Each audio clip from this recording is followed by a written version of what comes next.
ప్రకాశం జిల్లా పొండలూరులో కొండపి సిఐ పాండురంగారావు ఆధ్వర్యంలో పోలీసులు కార్డన్ సెర్చ్ నిర్వహించారు. సరైన పత్రాలు లేని 16 వాహనాలను స్వాధీనం చేసుకున్నారు పోలీసులు. ఈ సందర్భంగా సిఐ మాట్లాడుతూ ఎన్నికల ఫలితాల తర్వాత ఇరు పార్టీల వారు సమన్వయం పాటించాలని కోరారు.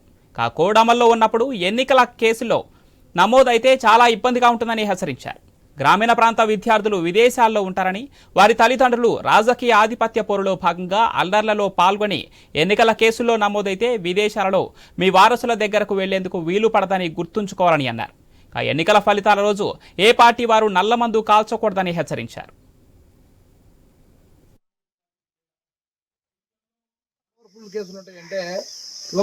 ఒకసారి కానీ కేసులో ఇన్వాల్వ్ అయితే ఎలక్షన్ అయిపోయింది అనుకోవడం కాదు. ఎలక్షన్ అయిపోయింది, ఓట్లేసాం, రిజల్ట్ అనేది మన చేతిలో లేదు. అవునా?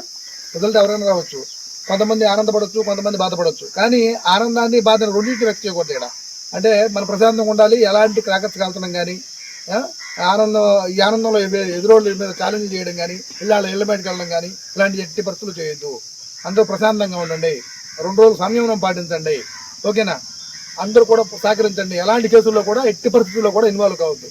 ఎందుకంటే ఒకసారిగా ఒక కేసులో ఇన్వాల్వ్ అయ్యారంటే లైఫ్ లాంగ్ మనం బతికున్నంత కాలం కూడా ఏ ఎలక్షన్స్ వచ్చినప్పటికీ కూడా ఏమైంది, వెళ్ళి ఆ పోలీస్ స్టేషన్లో కూర్చోవడం, లేకపోతే మీ మీద పెద్ద పెద్ద కేసులు నమోదు చేయడం, తర్వాత మిమ్మల్ని బైండ్ ఓవర్ చేయడం, మీ మీద రౌడీ షీట్లు ఓపెన్ చేయడం తో పాటు ఏమైంది, ఆల్మోస్ట్ మీ పిల్లలు ఎవరో కొంతమంది